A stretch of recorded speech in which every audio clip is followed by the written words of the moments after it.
తాకట్లో ఉన్న మీ బంగారాన్ని విడిపించి ఆ రోజు ఆన్లైన్ రేటుకి కొంటాం. Sharma gold company. Right, welcome to Suman TV. నేను మీ చందు యాదవ్. విశాఖ సముద్ర తీరంలో అయోధ్య రామ మందిర నమూనా పేరుతో కోట్లు దోపిడీ చేశారంటూ కూడా సుమన్ టీవీ పలు కథనాలను ప్రచురించింది. అందులో భాగంగానే సుమన్ టీవీ ప్రచురించిన కథనానికి అధికారులు కూడా స్పందించారు. అధికారులు స్పందించిన తీరుకు నిరసనగా ఈరోజు ఏదైతే ఉందో అయోధ్య రామ మందిర నమూనా రామ మందిరం ఏదైతే ఉందో దాన్ని నిర్వాహకులు క్లోజ్డ్ బోర్డు పెట్టారు.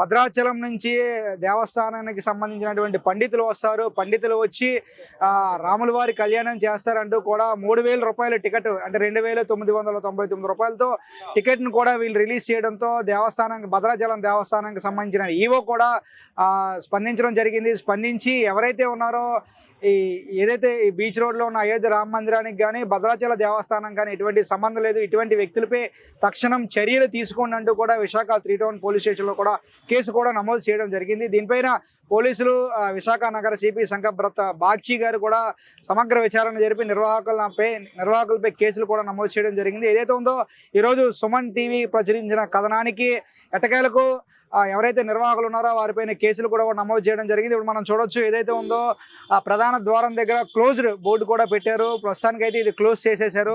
దీనికి సంబంధించి కొంతమంది అర్చకులు ఉన్నారు. అర్చకులతో మాట్లాడి మరిన్ని విషయాలు తెలుసుకునే ప్రయత్నం చేద్దాం.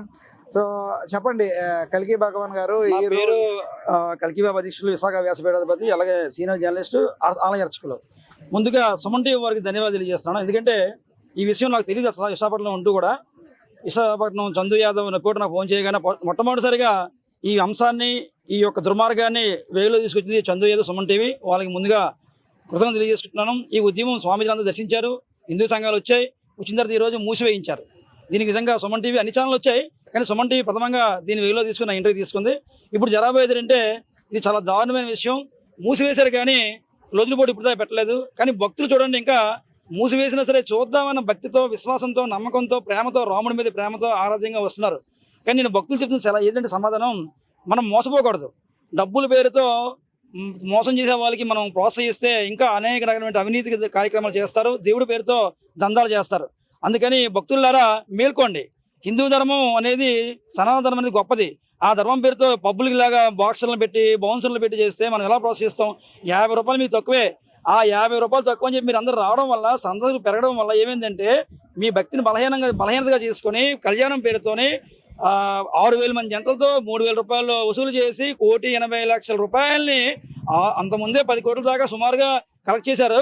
ఇప్పుడు ఇంకా 1,80,00,000 కలెక్ట్ చేసి మొత్తం టూవీ పెడదామని చూశారు. ఆయన రాముడు గొప్పవాడు, దేవుడు గొప్పవాడు, భగవంతుడు గొప్పవాడు. కాబట్టి ఆయన ఈ అంశాన్ని ఇక్కడ దాకా ఆపేసి దీన్ని క్లోజ్ చేసే విధంగా మీడియా ద్వారా, అలాగే స్వామీజీల ద్వారా దానికి అడ్డుకట్ట వేశాడు రాముడు. కాబట్టి మీరు చూడాలనుకుంటే రామాలయంకి వెళ్ళండి, ఒక భజన చేయండి, ఒక భక్తి పర్వతం ఏదో సందర్శన, ఒక సినిమా చూసినట్టు, ఒక బీచ్ చూసినట్టు, ఒక విరాట ప్రాంతంగా, విహార ప్రాంతంగానో, సందర్భ ప్రాంతంగా చూడగానే దేవాలయం చేయడం వల్ల ఏమందంటే దేవాలయం గొప్పతనం, వైశిష్ట్యం, ప్రాభవ్యం, వైభవం కోల్పోతాం. ఈరోజు దేవాలయం జాడులు జరుగుతున్నాయి. ఉదాహరణకి తెలంగాణలోని బంజారా హిల్స్లోని బోనాల పండుగ అమ్మవారు పెద్దమ్మ తల్లి గుడిని ఎరగొడిశారు. అంతకుముందు ఆంధ్ర రాష్ట్రంలో 5 సంవత్సరాలు నరకం చూసాం. ఒక రాష్ట్ర పరిపాలన చూసాం, వైఎస్ఆర్ జగనం. దాన్ని తొలగించేసాం, రాముడు తొలగించాడు దాని దైవశక్తి ద్వారా. కానీ ఇప్పుడు మళ్ళీ మనం ప్రోత్సహిస్తే మనం చైతన్యం రావట్లేదు. మనం కేవలం భక్తి కోసం దేవుడి గుడికి వెళ్ళి పూజలు చేసుకోవడం కాదు, కొబ్బరికాయ కొట్టడం కాదు. అవసరమైతే ఒక ముస్లిం చూడండి, ఒక క్రైస్తవు చూడండి, ఒక విషయం జరిగితే 10 మంది 1000 మంది పలికొస్తారు. ఈరోజు ఎన్నో దాడులు జరుగుతున్నాయి. ఈరోజు ఆపరేషన్ సింధూర్ జరిగిన తర్వాత ఈరోజు పాకిస్తాన్ పని ఏమైంది? వరదొచ్చి కుట్టుకెళ్ళిపోతుంది. అంటే మనం అనుకుంటున్నాం దైవద్రోహం చేస్తే, ధర్మద్రోహం చేస్తే మనకి ఏమీ జరగదు, చాపకిన నీళ్ళలో మనం మోసాలు చేసుకెళ్ళిపోతాం అనుకుంటున్నాం. కానీ అంతరాత్మ సాక్షిభూతంగా దేవుడు చూస్తూనే ఉంటాడు. తప్పు చేస్తే ప్రకృతి ప్రళయం చూపిస్తుంది, పంచభూతాలు దేవుడు అధీనంలో ఉంటాయి. కాబట్టి దయచేసి ధర్మంగా నడవండి. రాముడి యొక్క రూపమే ధర్మం. అందుకని మేము చెప్పేది ఏంటంటే ఈ విషయంలో రామాలయం నమూనా విషయంలో మాత్రం ఖచ్చితంగా సిపి గారు చర్య తీసుకున్నారు.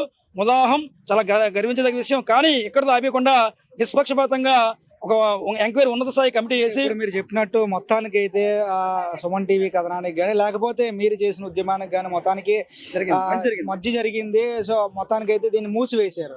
సో దీన్ని పక్కన పెడితే ఇప్పటి వరకు కూడా సుమారు వాళ్ళు 45 రోజులు అని చెప్పి తీసుకున్నారు. 40 అంటే ఎటువంటి పర్మిషన్ తీసుకున్నారో తెలియదు, ఏం జరిగిందో తెలియదు. మొత్తానికి అయితే ఆ రాముడికే తెలియాలి. అయితే ఇక్కడ టికెట్ రూపంతో 50 రూపాయల టికెట్ పేరుతో కొన్ని లక్షల రూపాయలు, కోట్ల రూపాయలని కలెక్ట్ చేశారు. దానికి సంబంధించి ఆదాయ వ్యయ లెక్కలకు సంబంధించి దీనిపైన ఎటువంటి నిర్ణయం తీసుకోబోతున్నారు? ఖచ్చితంగా, ఎందుకంటే మూసివేయడం ఒకటే కాదు, తొలగించడం ఒకటే కాదు. కళ్యాణాలు ఆపారు మంచిదే, కానీ ఈ హవాలా కుంభకోణం బాధలుగా స్కామ్ కుంభకోణం పెద్ద కుట్ర, ఇది దేవుడి పేరుతో కుట్ర.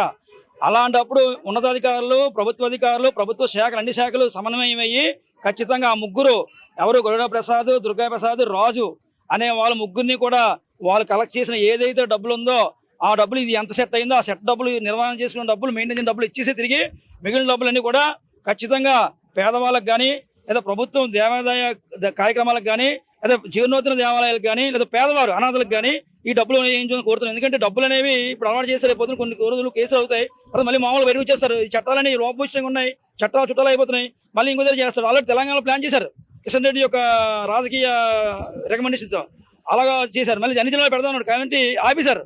అలా ఆపోతే వీళ్ళకి ఆగడాలకు అంతే ఉండదు. ఖచ్చితంగా ఉన్నతాధికారులు పవన్ కళ్యాణ్ కానీ లేకపోతే చంద్రబాబు కానీ మీకు అపవాదు తెచ్చుకోకండి, దీనివల్ల మీకు అపవాదు వస్తుంది. కాబట్టి ఇలాంటి దొంగలకి మీరు ప్రోత్సహించకండి. ఖచ్చితంగా డబ్బులు స్వాధీనం చేసుకోండి. ఏదో మొక్కు ముడుపు చర్యలుగా, కంటితురుపు చర్యలుగా ఇది మూసేసి ఇది మేము చేస్తామండి, మీ యుద్ధానికి ఫలితంగా టీవీ వాళ్ళకి చెప్పేసామండి, మీడియా వాళ్ళు చెప్పేసండి కాదు. దీన్ని మేము ఫాలో అప్ అవుతాము. అలాగే జర్నలిస్ట్ మిత్రులు కూడా దీన్ని ఫాలో అవ్వాలి. ఎంతవరకు తెలిసి అరెస్ట్ చేయడమే కాదు, అరెస్ట్ కూడా చేసేది తెలియదు. ఎంతవరకు సిపి గారు అఫీషియల్గా ఏ ప్రకటన చేయలేదు. కాబట్టి ఖచ్చితంగా ప్రకటన చేసి వాళ్ళ ముగ్గురికి రిమాండ్ విధించాలి. అలాగే వాళ్ళు స్వాధీనం చేసుకున్న డబ్బులు లెక్కలు చెప్పి దీనికి వచ్చేది ఖర్చు. అలాగే ఒక గణేష్ అనే వ్యక్తి దగ్గర 32 లక్షలు స్వాహా చేశారు ఈ వ్యక్తి. అలాగే చాలా మందికి ఇక్కడ చేసిన శ్రామికులు కూడా జీతాలు చెల్లించలేదంట. కాబట్టి వాళ్ళందరికీ కూడా ఈ డబ్బులతో వాళ్ళకి పరిహారం చెల్లించి వాళ్ళ జీవనోపాధి పోకుండా వాళ్ళకి ఇచ్చి సమాజ కళ్యాణం చేయవలసిందిగా, అందరికీ మంచి చేయవలసిందిగా కోరుతున్నాం. ఇది పరిస్థితి ఏదైతే ఉందో సుమన్ టీవీ కథనానికి కానీ లేకపోతే ఈ స్వామీజీలు అందరూ కూడా వచ్చి దీనిపైన నిరసన వ్యక్తం చేశారు. దీంతో ఎవరైతే ఉన్న భద్రాచలం దేవస్థానం ఇవో కూడా కంప్లైంట్ కూడా ఇవ్వడం జరిగింది.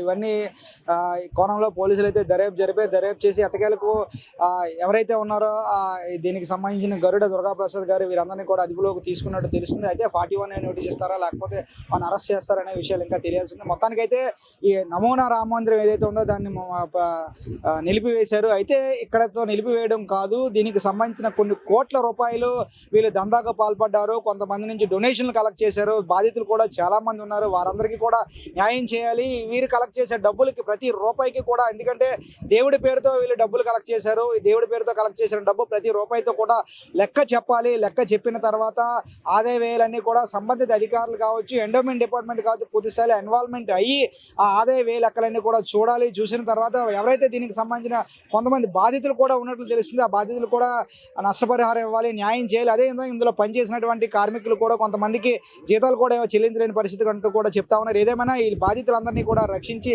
నిందితులు ఎవరైతే ఉన్నారో వారిని కఠినంగా శిక్షించాలని, మరొకసారి ఇటువంటి దేవుడి పేరుతో దోపిడీ జరగకుండా విశాఖ పోలీసులు చూస్తారని అందరితో పాటు మనం కూడా కోరుకుందాం. చూస్తూనే ఉండండి సుమన్ టీవీ. వీడియో జర్నలిస్ట్ రవితేజతో చందు, సుమన్ టీవీ, విశాఖపట్నం.